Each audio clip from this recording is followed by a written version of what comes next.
Muy buenas tardes tengan todos ustedes. Les saluda una vez más Uriel de la Rosa, transmitiendo en vivo por esta radio internet mensajes de amor para salvación, y también por a través de la página de la radio, a través de Facebook Live. Yo soy miembro de la Iglesia de Cristo que se reúne ahí en el 1014 de la South York Road West en Palm Beach, Florida. El código postal es el 33415. La iglesia de Cristo en West Palm Beach, Florida. Yo estoy transmitiendo desde el lugar de mi residencia, el lugar donde tengo, su servidor tiene residencia, en Boynton Beach, Florida. La fecha 8 de agosto 8 de agosto del 2018, son las 7:03. El tema que hemos estado transmitiendo es ¿quién es Jesús? ¿Sí? En este estudio que hemos estado transmitiendo, estamos viendo, es un estudio del Evangelio de Lucas, es un estudio de una de las biografías autorizadas por Dios, ¿verdad? De Jesús, ¿sí? El Evangelio de Lucas. Es un estudio, se puede decir, detallado. Estamos leyéndolo casi en su totalidad y estamos dando algunos comentarios. Antes de iniciar, vamos a tener una oración, hermanos. Padre nuestro, te damos gracias por las bendiciones que recibimos diariamente de parte de ti, por lo bueno que eres con nosotros, porque nos has dado la oportunidad de ver un día más. También gracias porque tenemos esta libertad preciosa de transmitir tu palabra y de aprender a través de estos medios tecnológicos, Padre. Que sea de gran bendición y que aplique lo que hemos aprendido, lo apliquemos en nuestras vidas. Ayúdanos, bendice a nuestros hermanos que organizan esta radio por internet. Ayúdalos, provee lo necesario de acuerdo a tu voluntad para que sigan en esta labor tan importante que es la predicación del Evangelio, que tanta falta hace en este mundo. En el nombre de Cristo Jesús, amén.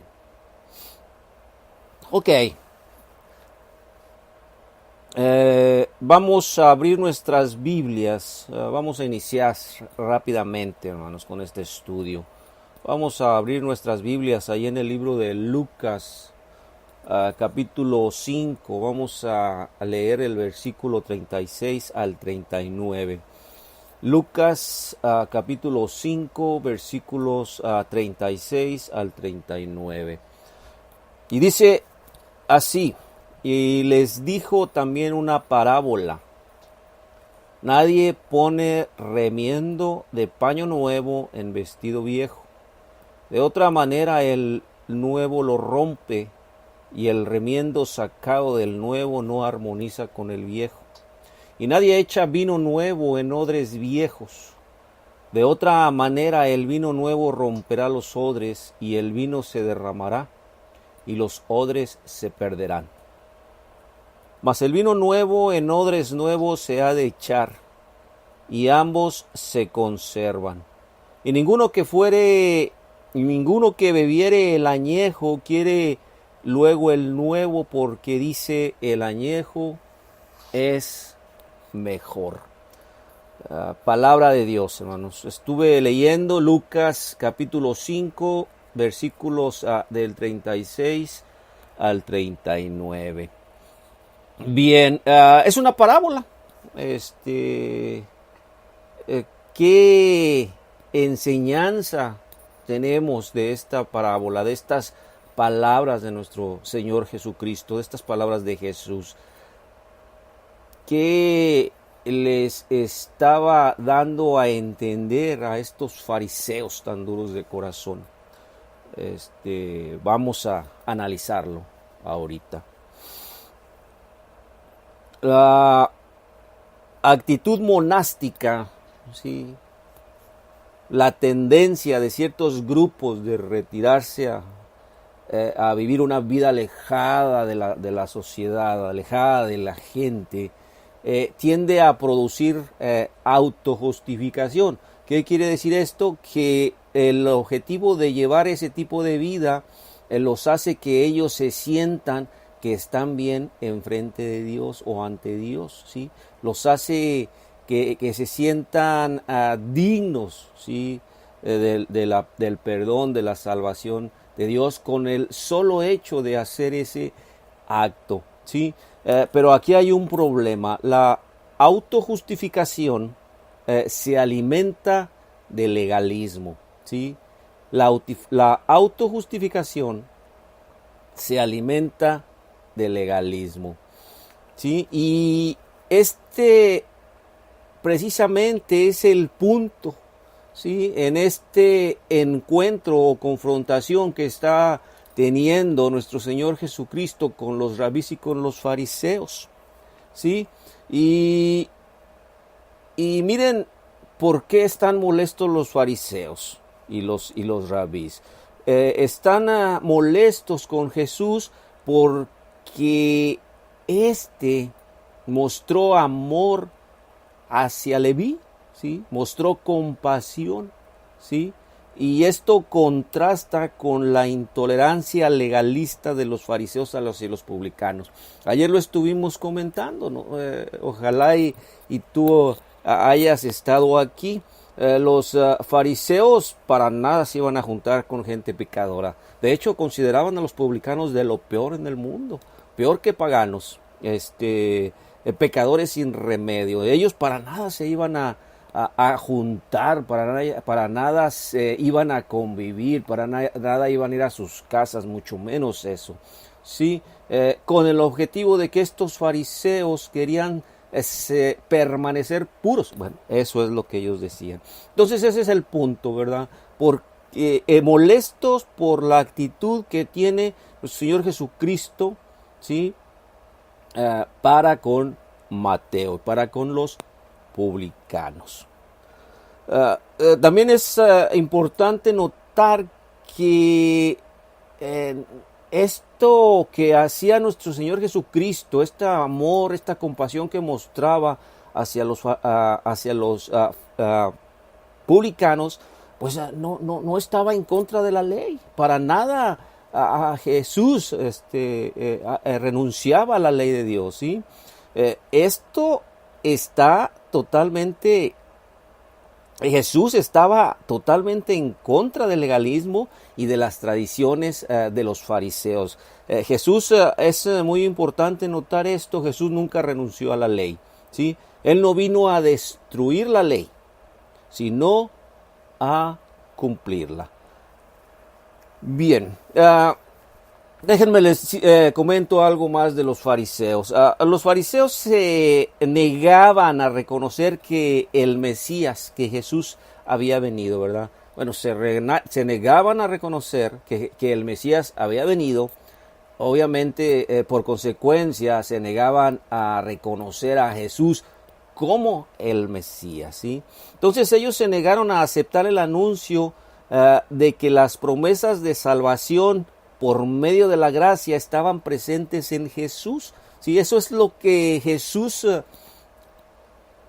vino a este mundo, ¿verdad? A hacer, a salvarnos por medio de la gracia, salvarnos por fe. ¿Sí? Y los fariseos preferían continuar buscando justificación a través de sus tradiciones legalistas, ¿sí? A través de esas tradiciones que ellos habían creado. La situación es la siguiente. Ellos no tenían la mirada en Dios. ¿Sí? Ellos la tenían en ellos mismos. ¿Sí? Eso es egoísmo, ¿verdad? Y ellos creían que con el solo hecho de cumplir con sus tradiciones, ¿sí? Ya se iban a mantener puros y por lo tanto ya tenían asegurado el cielo. ¿Sí? Y bueno, así eran los fariseos. Ellos estuvieron en contra de todo lo que Jesús representaba. ¿Sí? Ellos preferían continuar buscando justificación a través de sus tradiciones legalistas, ¿sí?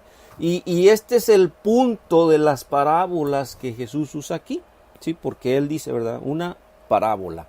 Dice Lucas, les dijo una parábola. Entonces, ¿y de qué se trata aquí? ¿De qué se trata, hermanos? Obviamente, el vestido nuevo y el vino nuevo es la revelación cristiana de la salvación por gracia. ¿Sí? Una vez más, el vestido nuevo, ¿sí? Y el vino nuevo es la revelación cristiana de la salvación por gracia. Y el vestido viejo y los odres viejos representan el viejo sistema al cual los judíos se aferraban para la salvación, ¿sí? La ley de Moisés y especialmente de la manera como fue tradicionalmente interpretada y practicada, ¿sí? Para fines de la autojustificación, ¿sí? La promesa de Dios para salvación nunca fue destinada a ser limitada, ¿sí? A un conjunto de reglas y tradiciones, ¿sí? La salvación de Dios siempre ha sido por gracia, por medio de la fe. Eso lo encontramos ahí en Romanos 5:2. Y para aclarar un poco más este punto, vámonos nuevamente a la Biblia. Vamos a abrirla en la carta del apóstol Pablo a los Gálatas, capítulo 3, versículo 6. ¿Sí? Al 9. Dice, empezando en el versículo 6, dice, así como Abraham creyó a Dios y le fue contado por justicia, sabed, por tanto, que los que son de la fe, estos son hijos de Abraham, y la Escritura, previniendo que Dios había de justificar por la fe a los gentiles, predicó, óiganlo bien, antes el evangelio a Abraham, diciendo, en ti serán bendecidas todas las naciones. Así también los de la fe son bendecidos con el creyente Abraham. Entonces, esto es lo que representa Jesús, ¿sí? Esto es el vestido nuevo, digo, lo nuevo, el vino y el vestido nuevo. La ley que vino después de la promesa hecha a Abraham, para nada anula la promesa, ¿sí? Esta promesa que acabamos de leer aquí en el Gálatas 3, capítulo 3, versículo 8, para nada anula la promesa hecha a Abraham. La ley no estaba en contra de la salvación por gracia a través de fe, ¿sí? Es muy importante notar esto. La ley no estaba en contra de la salvación por gracia a través de fe, ¿sí? Y esto lo podemos ver o se nos puede aclarar un poquito ahí en Gálatas 3, del 19 en adelante, para que sepamos y comprendamos de lo que yo estoy hablando. Muchas veces ni siquiera es necesario hablar, uno hablando poco podemos dar el mensaje. Dejemos que la Biblia se explique por sí sola. Vamos a abrir nuestras Biblias ahí en Gálatas 3, capítulo 3, versículos 19 al 25. Dice, escuchen, ¿para qué entonces sirve la ley? Inicié en el 19. Fue añadida por causa de las transgresiones hasta que viniese la simiente a quien fue hecha la promesa, y fue ordenada por ángeles en mano de un mediador. Ahora bien, un mediador no es de uno solo, pero Dios es uno. El 21 del capítulo 3, continúo leyendo, dice, luego la ley es contraria a la promesa de Dios, es lo que les estaba diciendo, en ninguna manera. Porque si se hubiera dado una ley que pudiera vivificar, la justicia verdaderamente habría sido por la ley. Mas la Escritura encerró todo bajo pecado para que la promesa por la fe de Jesucristo fuese dada a los que creen. Pero antes que viniese la fe, estábamos guardados bajo la ley, encerrados para aquella fe que había de ser revelada. De manera que la ley fue nuestro ayo, ¿sí? Nuestra guía. ¿Sí? Esa es la palabra, así lo podemos entender mejor. Nuestra guía, ¿sí? Para traernos a Cristo, para que fuésemos justificados por la fe. Mas venida la fe, ya no estamos bajo el ayo, ¿sí? Ya no necesitamos más de la guía, ya no más se necesita de la ley como guía. En base a lo que acabamos de leer, vemos que no fue la ley misma la que condenó al hombre. El hombre fue condenado por la perversión de la ley, por haber pervertido la ley.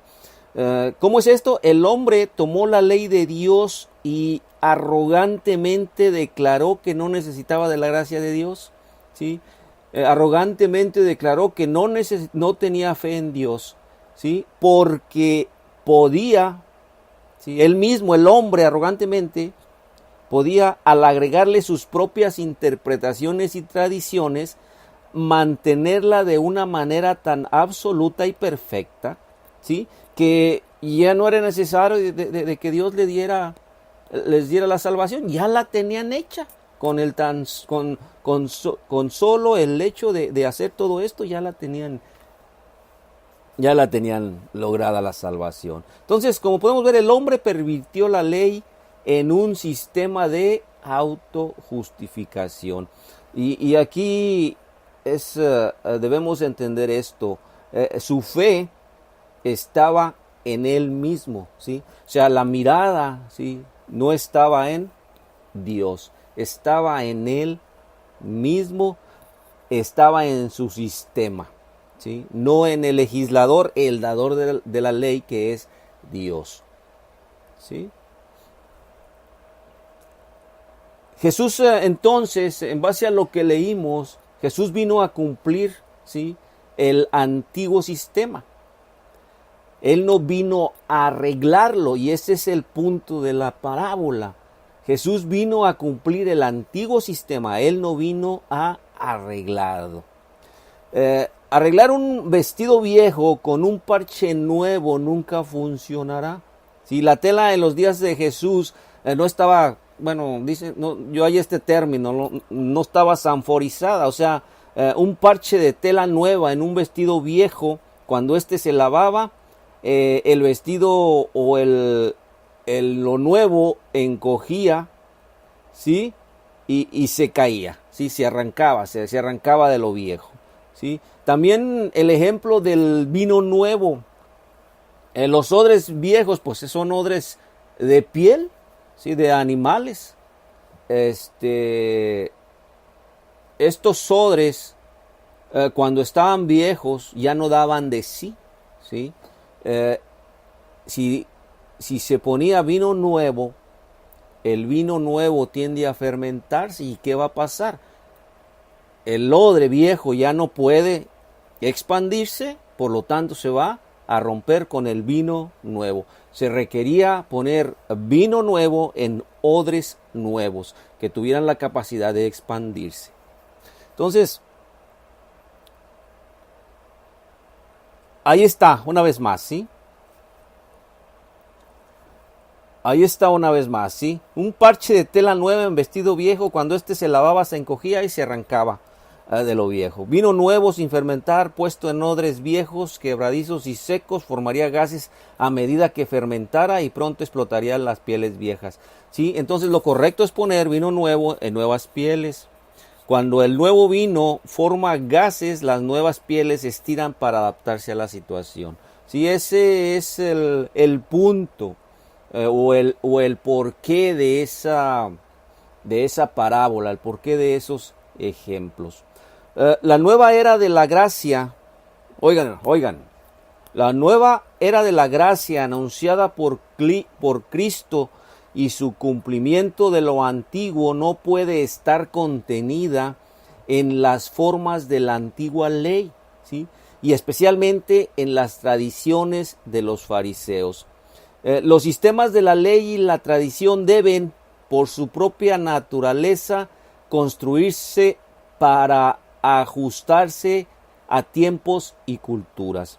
La salvación por gracia a través de la fe se adapta a todos los tiempos y a todas las culturas. Es algo nuevo, ¿sí? El nuevo pacto que vino a establecer nuestro Señor Jesucristo es algo totalmente nuevo, ¿sí? Y ahí está una diferencia. La ley, el antiguo pacto, está dada para un tiempo en específico y para un pueblo en específico, ¿sí? Los judíos, ¿sí?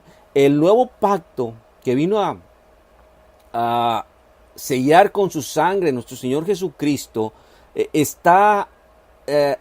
se adapta a todos los tiempos, es universal, hermanos, es universal, se adapta a todos los tiempos y se adapta a todas las culturas, lo viejo y lo nuevo. Y es de lo que está hablando aquí nuestro Señor Jesucristo, o lo que o lo que les dice a los fariseos, a estas gentes. Ustedes son parte de lo viejo, ¿sí? La ley mosaica es lo viejo, pero pues no tan solo la ley mosaica, sus tradiciones y su manera de seguir esas tradiciones y su empeño en fijarse en esas tradiciones.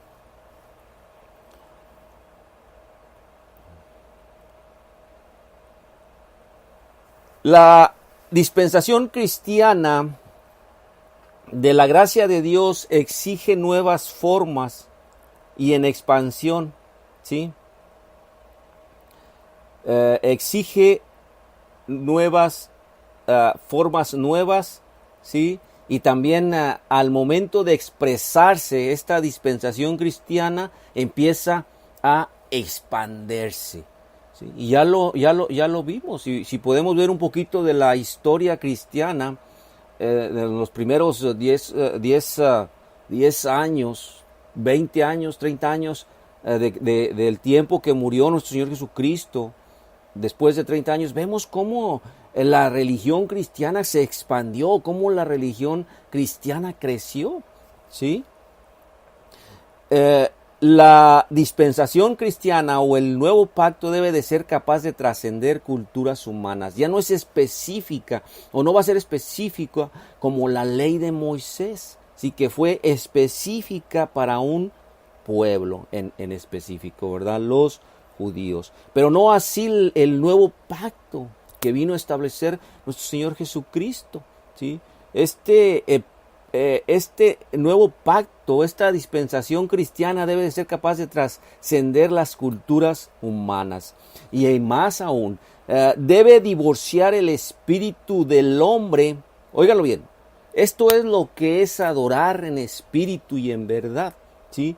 La nueva dispensación, el nuevo pacto debe divorciar el espíritu. El espíritu es tu mente, ¿sí? El espíritu es tu mente. Debe divorciar el espíritu del hombre o la mente del hombre de su tendencia a aferrarse a lo visto y dirigirlo a lo oculto. Debe de ser capaz de despojar al espíritu del hombre de su tendencia a la arrogancia, ¿sí? De su tendencia al legalismo, de su tendencia a la autojustificación, que era como eran los fariseos. ¿Sí? Y, y debe dirigir a este hombre a confiar en la absoluta fidelidad de una persona. ¿Sí? Y esto es muy importante. El hombre debe ser liberado de la pena de culpabilidad, ¿sí? Al no obedecer perfectamente la ley de Dios, ¿sí? Y sus propias perversiones de esa ley. Para que el hombre pueda entrar en una relación de pacto con Dios, ¿sí? De la gracia por la fe. Debe de deshacerse de lo viejo, ¿sí? Y es precisamente lo que Jesús representaba, es precisamente lo que Jesús vino a establecer, ¿sí? Es precisamente lo que Jesús logró para el hombre. Es por eso que el cristianismo no es simplemente un trabajo de parche, ¿sí? Sobre el legalismo. No es algo que está para parchar, ¿sí? Para reparar lo viejo que es el legalismo. Es por eso que el cristianismo no puede restringirse a un odre, ¿sí? Humanamente legalista. Una vez que un hombre, es el proceso de salvación, una vez que un hombre cree en Cristo, acepta los términos de su nuevo pacto y se sumerge en el agua. Se justifica por la gracia de Dios y se le perdonan todas las penalidades, ¿sí? Crecer en su expresión de fe y amor hacia Dios mientras se deja motivar y guiar por el Espíritu de Dios a través de las escrituras del nuevo pacto, ¿sí? Nunca más necesitará buscar justificarse ante Dios y ya ha sido justificado. Nunca más nadie puede vincularlo a un sistema de legalismo. Solo el individuo, a través de la desconfianza en Dios y en su palabra, se esclaviza nuevamente al legalismo. Hermana Lourdes Aracena, gracias. Dios te bendiga igualmente. Saludos desde Santo Domingo. Gracias a Dios. Así es, ¿sí? Solo el individuo, a través de la desconfianza en Dios y en su palabra, se esclaviza nuevamente en el legalismo, ¿sí? Y ahora, ¿qué quiere decir aquí en Lucas 5:39? Que es el último versículo. Lucas 5:39. Dice, y ninguno que bebiere el añejo quiere luego el nuevo, porque dice, el añejo es mejor. Y es una nota triste, es un comentario triste. Básicamente está diciendo, yo soy el nuevo pacto, yo traigo lo nuevo, pero ustedes lo rechazan. Ustedes deciden quedarse con lo viejo. Básicamente eso les está diciendo a los fariseos ahí en el versículo 5:39. Jesús termina esta discusión. Estoy hablando de lo que acabo de comentar. Jesús termina esta discusión sobre la conversión con una nota triste, lo que les decía. Será muy difícil para la mayoría de los hombres abandonar la vieja forma de autojustificación y aceptar la nueva justificación por gracia a través de la fe. El orgullo, la madre de todos los pecados, ¿sí? No es fácil rendirse. Y estos fariseos eran muy orgullosos. El orgullo daña bastante. El orgullo se define como la exaltación de uno mismo, ¿sí? El orgullo en su forma negativa, porque bueno, el orgullo enfocado de una manera positiva, pues ayuda a superarse al hombre, ¿verdad? Pero el orgullo de manera negativa es cuando empiezas a exaltarse a ti mismo. Tú, yo soy esto, yo he logrado esto, todo yo, y te olvidas de Dios. Los fariseos, aquellos de los días de Jesús y de todas las edades, se decidieron, rechazaron el mensaje y se quedaron con el vino viejo, ¿sí? Tal y como lo dice la parábola. Decidieron quedarse con el vino viejo. ¿Les gustó? Ellos decían que les gustaba más, ¿sí? Justicia propia a través del legalismo humano. Lo viejo es agradable para ellos, era agradable para ellos. Entonces, ¿para qué intentar lo nuevo? ¿Sí? El legalismo humano es una forma de idolatría. El legalismo humano es una forma de idolatría. Los fariseos anularon la palabra de Dios por sus tradiciones y legalismo, así se convirtieron en su Dios, ¿sí? El hombre que hace su propio Dios puede manipularlo, ¿sí? El hombre que hace su propio Dios puede manipularlo. El legalismo humano puede ser manipulado para servir al orgullo del hombre y otros deseos carnales. No es fácil rendirse con fe al Dios personal que no puede ser manipulado. Esa es una característica del legalismo, ¿sí? El legalismo se crea cuando las personas deciden voltear o desviar su mirada de Dios, ¿verdad? Ven lo que Dios quiere, los mandamientos que Él quiere, y el hombre simple y sencillamente, esto no me gusta, yo lo voy a cambiar. De hecho, esta pudiera ser la raíz del por qué hay muchas sectas religiosas en estos tiempos, porque los hombres se empeñan en cambiar cosas que ya están establecidas por Dios. Esto no me gusta, esto va a ser así, esto va a ser así, esto lo voy a hacer más fácil, ¿verdad? O sea, lo cómodo para el hombre, lo cómodo para mí. Pero se olvidan del legislador, se olvidan del supremo, se olvidan de Dios.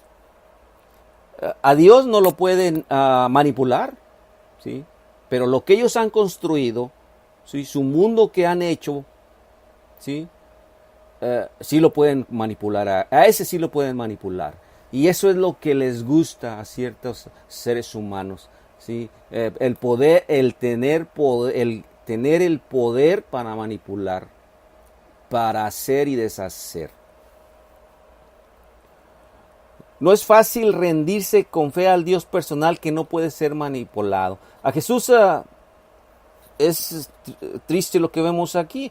A Jesús le resultó más fácil convertir a Leví, ¿sí?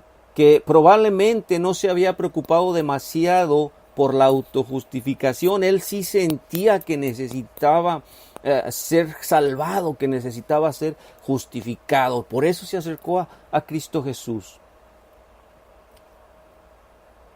Pero, ¿qué pasaba con los fariseos? Como ellos ya se sentían justos, ¿sí?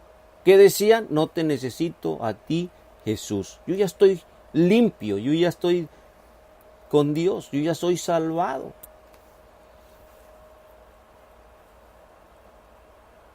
Sí, aquí es lamentable, hay un dicho de los hombres que dice cuán a menudo lo bueno se convierte en enemigo de lo mejor.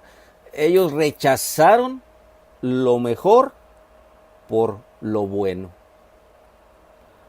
La idea de la autojustificación es embriagadora y exaltadora para el orgulloso corazón del hombre. Y entonces, ¿cómo podemos, una pregunta, ¿podemos caer en el peligro del legalismo en estos tiempos? ¿Sí? Medita, piensa al respecto. ¿Podemos caer en el peligro del legalismo en estos tiempos? Ayer hice un comentario, hay un cantante eh, creo que el nombre es Ricardo Arjona. Él tiene una canción que se llama Jesús es verbo, no sustantivo. No que yo esté de acuerdo con todo lo que dice la canción, no. Simple y sencillamente hay algunos puntos en los cuales para nada estoy de acuerdo, pero hay una estrofa muy especial, digo, muy característica que dibuja esto que estamos platicando. En esa estrofa dice más o menos de la siguiente manera, déjenme a ver si la recuerdo. Dice, de mi barrio, la más religiosa era doña Carlota. Si tú tienes alrededor de 50 años, 40, 50 años, casi seguro que tú conoces esta canción. Dice, de mi barrio, la más religiosa era doña Carlota, que hablaba de amor al prójimo, ¿sí? Y me ponchó 100 balones. ¿Sí? Hablaba de amor al prójimo y me ponchó 100 balones. ¿Podemos en estos tiempos caer en el legalismo? Claro que sí, ¿sí? Nos puede dar el mal de Carlota, yo así le puse, ¿verdad? El mal de Carlota, porque podemos caer en legalismo si descuidamos. Si empezamos a desviar nuestra mente de Dios, ¿sí? Si empezamos a decirle a Dios, no te necesito, Dios, yo solo puedo, estamos empezando a caer en lo que es el legalismo. Una persona puede asistir los domingos a la iglesia, ¿sí?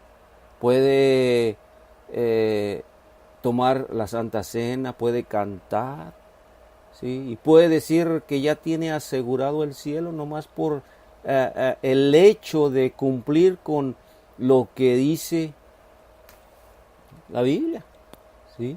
Pero su mirada no está en Dios. Su mirada poco a poco empieza a bajar y empieza a compararse con los demás, ¿sí? En vez de esta persona, en vez de poner como ejemplo, en vez de poner como comparación a Jesús, ¿sí? A Jesús, ¿sí? Pone a los hombres, ¿sí? Y cuando pone a los hombres, yo soy mejor, yo ya la tengo salvada.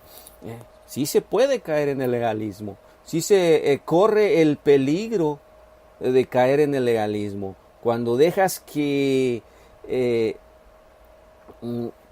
tu mente se desconecte de Dios. ¿Sí? Nuestra mente debe de estar siempre en comunicación constante con Dios. Nuestra mente siempre debe de estar tratando de responder, Dios, ¿qué quieres de mí? ¿Sí? Dios, ¿de qué manera puedo obedecerte? ¿Sí? Cuando tú pierdes esa comunicación con Dios y la enfocas en ti, y dices, ¿de qué manera yo puedo ser salvo? ¿De qué manera yo puedo hacer esto? ¿De qué manera yo puedo esto? ¿De qué manera acá? Yo soy mejor que acá, yo soy mejor que fulano, yo soy mejor que sultano. Entonces empiezas a caer en ese peligro, ¿sí? Empiezas a autojustificarte, empiezas a sentirte ya salvo, pero por tus méritos, por lo que tú has hecho, no por lo que Dios ha hecho por ti. Entonces, sí se corre el peligro de caer en esta manera de como eran los fariseos, ¿sí? En esta manera tan orgullosa de cómo eran estos personajes. También vemos que en algunos grupos religiosos crean una serie o han creado una serie de tradiciones que nada tiene que ver con la doctrina, con lo que estamos hablando de Jesucristo. Nada tiene que ver con el nuevo pacto que Jesucristo vino a sellar con su sangre, ¿sí? Crean unas series de doctrinas y los líderes dicen, con estas series de tradiciones tú vas a lograr el cielo. con estas series de oraciones, la persona que fallece va a llegar al cielo. ¿Sí? Son tradiciones, ¿sí?, que caen en el legalismo. Debemos de tener mucho cuidado. Se me pasaba, una manera de estar en constante comunicación con Dios es estar constantemente leyendo la palabra de Dios, ¿sí? Porque ¿cómo vas a responder a la pregunta qué quieres que haga Dios? ¿Sí? Dios, ¿qué quieres que haga para estar contigo, para ser digno de tu misericordia, para ser digno de tu gracia? ¿Sí? ¿Qué quieres que haga para llevar una vida llena de fruto? ¿Sí? ¿Cómo vas a responder esas preguntas? A la Biblia, ¿sí? La Biblia es la que te va a dar la información necesaria, ¿sí?, para que tú sigas en comunicación constante con Dios, ¿sí? Entonces, cuidado,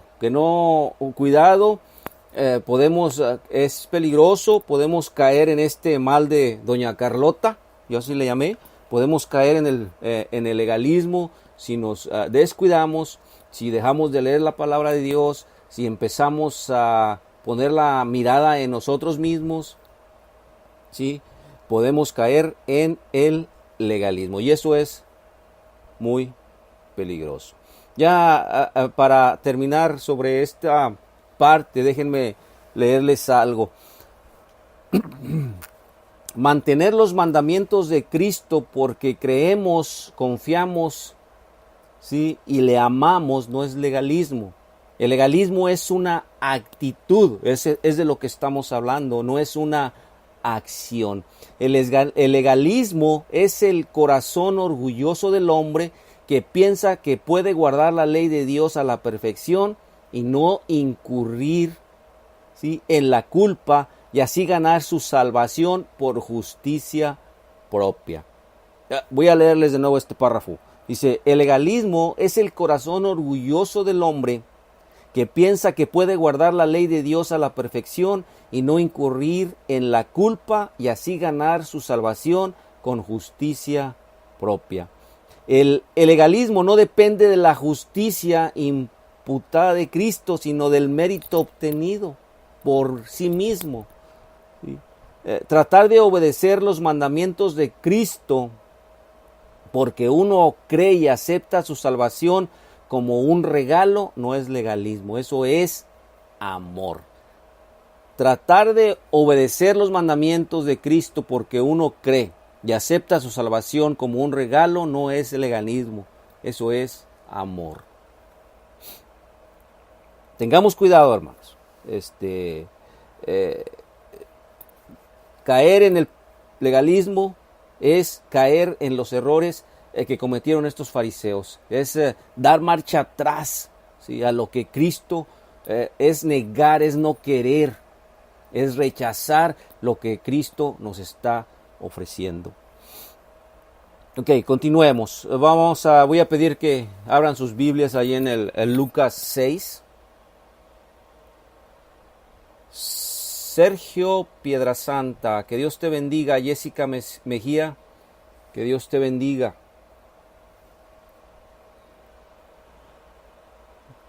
Vamos a continuar. Lucas capítulo 6, versículos del 1 al 5.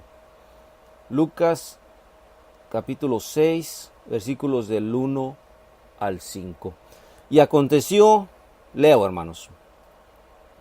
Y aconteció en el segundo sábado después del primero, que pasando él por los sembrados, sus discípulos arrancaban espigas y comían, restregándolas con las manos. Y algunos de los fariseos les dijeron, ¿por qué hacéis lo que no es lícito hacer en los sábados? Respondiendo Jesús les dijo, ¿ni aún esto habéis leído?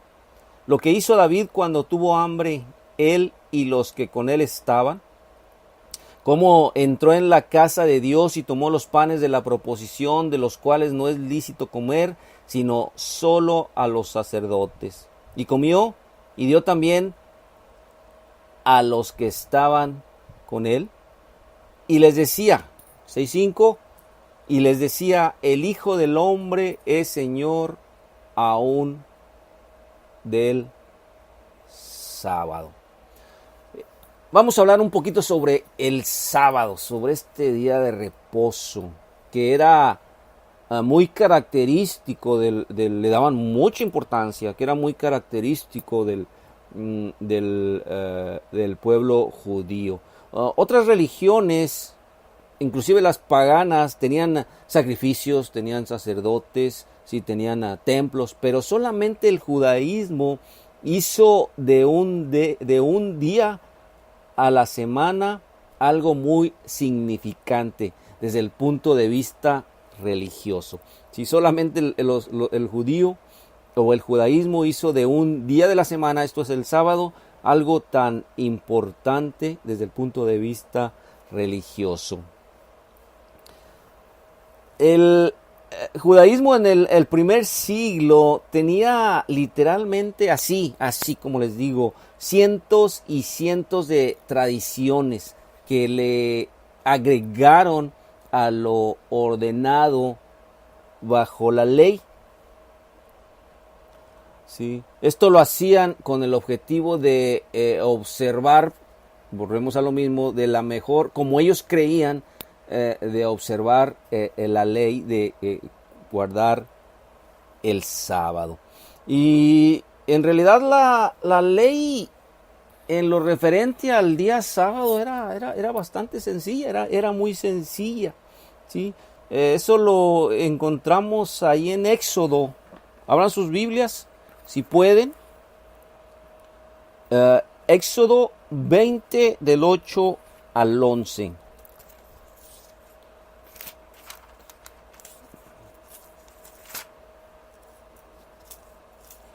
Éxodo 20 del 8 al 11.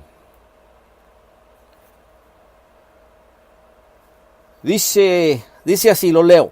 Acuérdate del día de reposo, esto es el sábado, para santificarlo. 6 días trabajarás y harás toda tu obra, mas el séptimo día es reposo para Jehová tu Dios. No hagas en él obra alguna, tú, ni tu hijo, ni tu hija, ni tu siervo, ni tu criada, ni tu bestia, ni tu extranjero que estás dentro de tus puertas. Porque en 6 días hizo Jehová los cielos y la tierra, el mar y todas las cosas que en ellos hay, y reposó en el séptimo día. Por tanto, Jehová bendijo el día de reposo y lo santificó. Esto es lo que encontramos en lo referente al sábado como reposo para los judíos, ¿sí? Sencillo, ¿sí? Había algo más, ahí en Éxodo 34:21 se especifica que no se podía cosechar ese día, hablando de la agricultura, hablando del campo. En ese día no deberías de realizar labores de ningún tipo, ¿sí? Ni de cosecha, ni de sembrar, de nada. Descansar totalmente era lo que le requería la ley. Pero la persona que viajaba, el israelita que viajaba y pasaba por las tierras del vecino, ¿sí? Y si esas tierras tenían grano o estaban a punto de cosecharse, este viajero le era permitido, ¿sí?, agarrar con la mano lo que pudiera y comer ese fruto.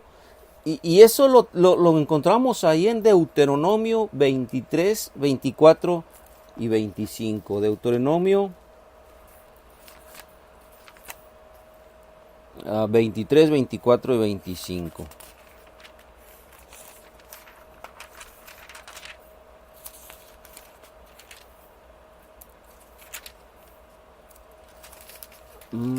Aquí está, 23, 24, 25.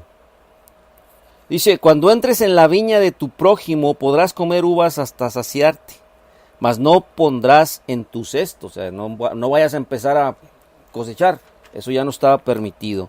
Cuando entres en la mies de tu prójimo, podrás arrancar espigas con tu mano, mas no aplicarás la hoz a la mies de tu prójimo. Lo que los discípulos de Jesús estaban haciendo era eso. Perdón.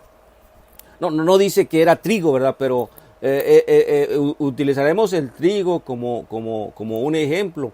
¿Quién conoce la planta del trigo? Si tú la conoces, cuando ya está para ser cosechada, tú tomas la espiga en tu mano, la frotas un poquito, el grano queda desnudo y hasta está agradable el sabor del trigo, te lo puedes comer, ¿verdad? Haces esto y eso es precisamente lo que hicieron los discípulos cuando pasaron por ese sembradío. Y aquí en base a lo que hemos leído vemos que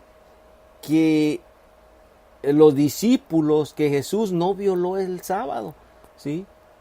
Violó una tradición de los fariseos, pero para ellos eran muy importantes las tradiciones.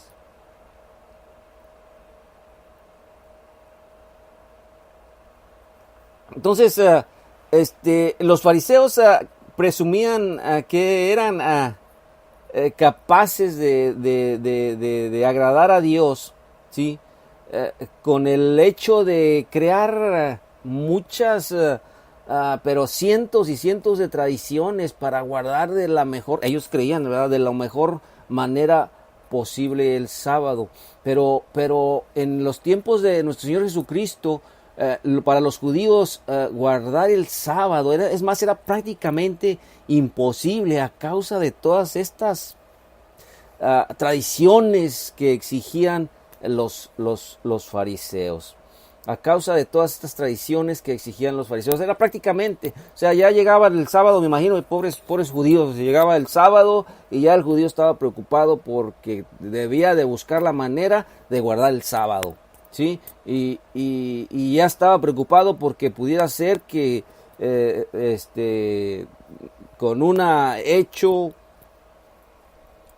que hiciera ya estaba quebrando un mandamiento.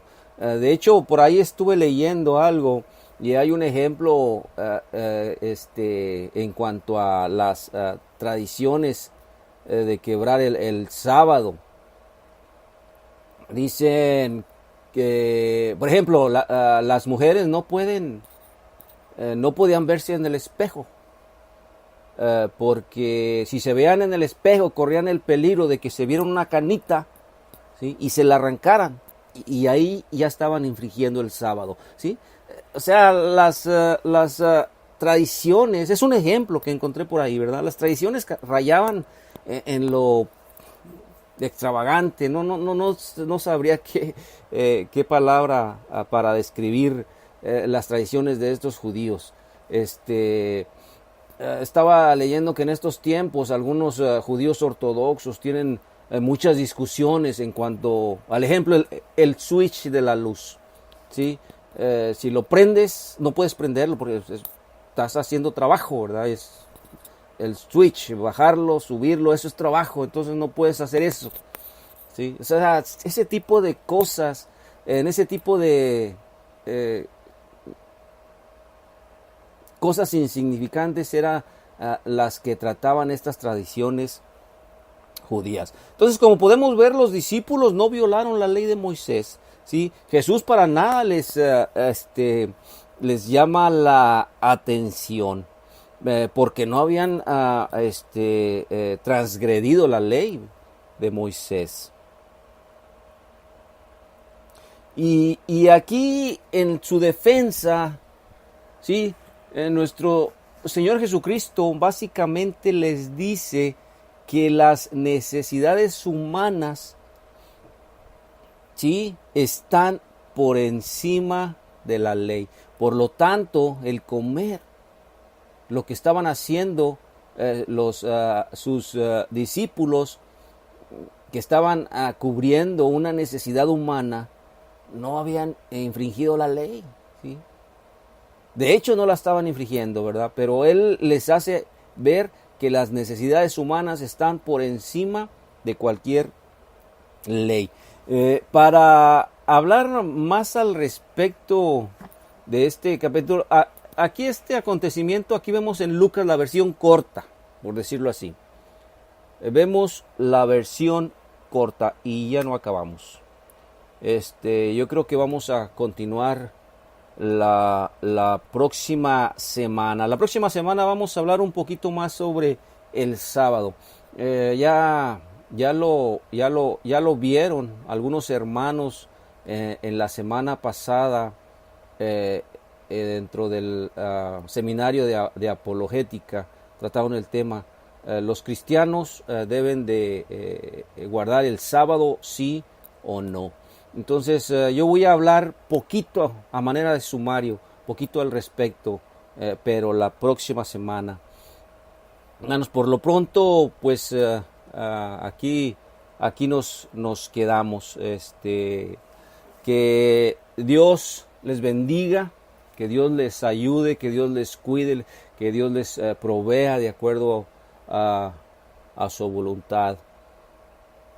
Que tengas muy buenas noches, muy buenas tardes, según donde vivas. Aquí conmigo ya está por oscurecer. Nos vemos la próxima semana, martes, en punto de las 6 de la tarde, hora centro. ¿Sí? Que el Señor les bendiga.